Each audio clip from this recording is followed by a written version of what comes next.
10 days ago, as of the release of this video, my telephone beeped. I had received this message. Apparently I'd been in contact with someone infected with the dreaded pox, and therefore had to spend a week and a half on the self-isolation naughty step. I had no symptoms then, and still don't now, but rules is rules, so I buckled down for 10 days in quarantine, figuring maybe the world is trying to tell me I need to work on movie stuff. Don't let your dreams be dreams. Yesterday, you said tomorrow, so just do it! I started off by buying a new copy of the Writers and Artists Yearbook. I used to get this every time it came out, but haven't bought a new copy for some years. If you don't know what this thick old book is, it's the starting block for every writer. And artist, but mainly writers. It has great advice on how to start out. And more importantly, lots of names and addresses of people who might like to read your work. I've mentioned previously that I've been looking into getting an agent. I've tried this before, quite some time ago, but without success. But then I didn't have the amount of work under my belt, nor, if I'm honest, the skill which I have now. So I'm trying again.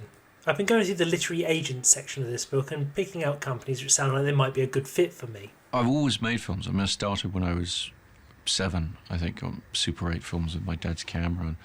And so I can't really imagine not making films in a way. And so I think I'm very lucky, very privileged really to have this outlet for my creative impulses, just things that I want to see as a film goer. I think for me, really, everything I put into a film is based on the idea of me wanting to, pay my £10 and sit in a movie theatre and watch that on screen. A lot of places don't take unsolicited submissions and or screenplays, so finding those which do both immediately narrows my choices down. I've spoken to a few agents via email, and a small handful have agreed to give my script a glance. Now these people are all very busy, so the fact that they've agreed to look at it is very nice of them, so I don't expect comprehensive feedback from them all. In fact, I probably won't hear from at least half of them again, unless of course they love it. That's the nature of the business. My advice, if you should want it, is not to take anything personally.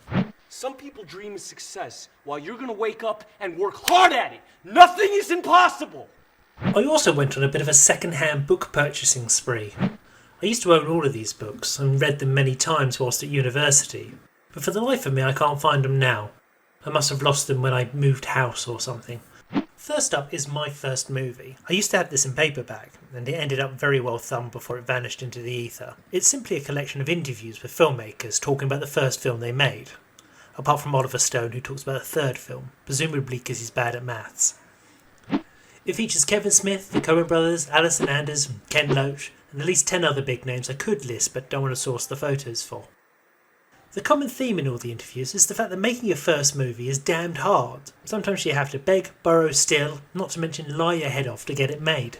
If you watched my review of Nymphoid Barbarian and Dinosaur Hell the other week, you might remember me mentioning Troma Entertainment. Well, the founder and CEO of that company, Lloyd Kaufman, wrote this book, Make Your Own Damn Movie. It's obviously aimed at the low-budget blood, sex and horror market, but there's no reason why the lessons contained within couldn't be applied to a quote-unquote classy film. One particularly amusing chapter has Lloyd Kaufman arguing with his co-author, Trent Hager, about the merits of shooting on film or digital. Kaufman pointing out that any film shot on mini-DV, the standard video format at the time of writing, looks like shit. To which Hager points out, if your movie's shit, don't waste money making shit on film. Both valid points, but the conversation quickly declines into a series of very amusing insults. Lastly, I ordered Shooting to Kill, which has a better cover than shown here, but the silver paper doesn't scan particularly well. It's the most interesting of the 3 books. Written by the producer Christine Vachon, who's made many excellent films, including one of my favourite of the past few years, which is Vox Lux. It's so unusual and offbeat, I must dedicate a whole video to it sometime soon. The book, which has the subtitle, How an Independent Producer Blasts Through Barriers to Make Movies That Matter, sums it up very nicely. It largely details the making of Todd Haynes' Velvet Goldmine, which was released whilst I was in college and took my friendship group a bit by storm. Vachon details the production's ups and downs in meticulous detail, explaining every crew member's job and even including call sheets and production reports. Which makes it sound like a dry old read, but trust me, if you're making a movie too, you should read this first.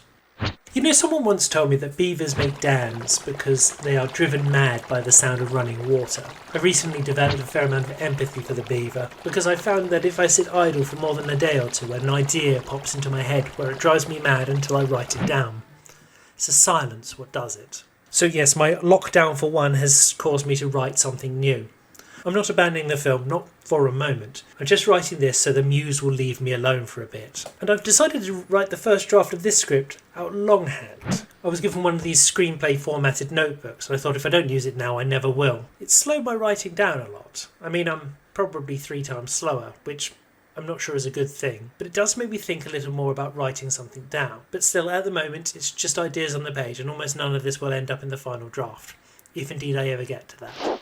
But writing in a notebook has stopped me from refreshing Facebook and checking Instagram every 2 minutes. So that's got to be a plus. Right, I'll be back when I've got more news, and I'm sure I'll do a review or something before then.